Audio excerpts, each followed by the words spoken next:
राष्ट्रपिता के नाम से आप सब जानते हैं।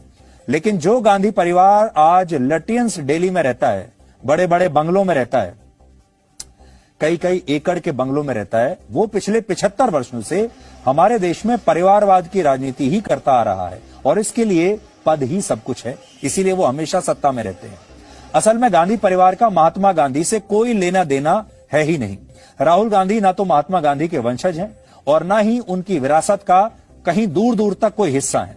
राहुल गांधी को ये गांधी सरनेम अपने दादा यानी इंदिरा गांधी के पति फिरोज गांधी से मिला था, जो इंदिरा गांधी के पति थे।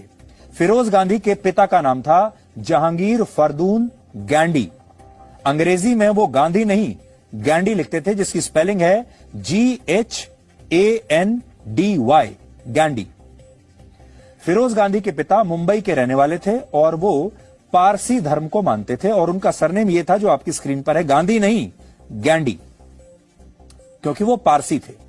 12 सितंबर 1912 को जब फिरोज गांधी का जन्म हुआ तब उनके जन्म प्रमाण पत्र में भी गांधी नहीं बल्कि गैंडी ही लिखा था, जो उनके पिता का उपनाम था या सरनेम था, समझ लीजिए। ये फिरोज गांधी का जन्म प्रमाण पत्र है जो इस समय आपके सामने है, इसमें भी गैंडी लिखा है।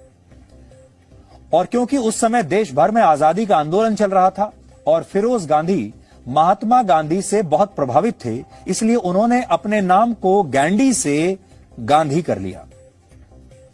स्वीडन के एक बहुत मशहूर इतिहासकार हैं जिनका नाम है बर्तिल फाल्क।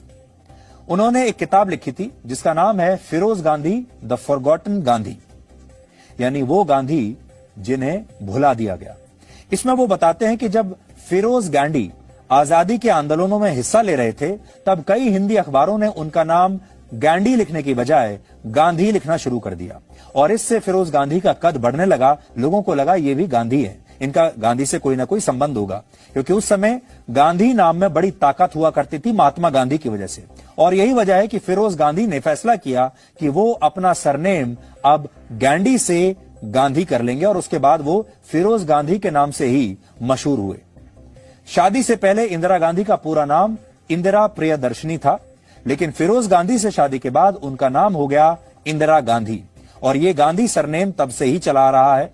राहुल गांधी का महात्मा गांधी के परिवार से कोई लेना देना नहीं, लेकिन राहुल गांधी जवाहरलाल नेहरू के वंशज हैं। वो नेहरू के वंशज हैं क्योंकि इंदिरा गांधी जो उनकी दादी थी वो जवाहरलाल नेहरू की पुत्री थी। महात्मा गांधी के खुद के वंशज कभी गांधी नाम का कभी कोई फायदा नहीं उठा पाए, लेकिन जिस परिवार का महात्मा गांधी से दूर दूर तक कोई लेना देना नहीं, वो परिवार आज तक गांधी नाम का फायदा उठा रहा है। उदाहरण के लिए महात्मा गांधी के असली वंशजों में से एक उनके पोते राजमोहन गांधी ने वर्ष 1989 में अमेठी से राजीव गांधी के खिलाफ चुनाव लड़ा। अब आप सोचिए, राजीव गांधी के खिलाफ महात्मा गांधी के असली पोते लड़ रहे हैं, लेकिन इस चुनाव में आप जानते हैं महात्मा गांधी के असली वंशज हार गए और राजीव गांधी जीत गए। यानी जो उनके नकली वंशज थे वो जीत गए और असली वंशज हार गए। और आज भी अगर आप देखेंगे तो महात्मा गांधी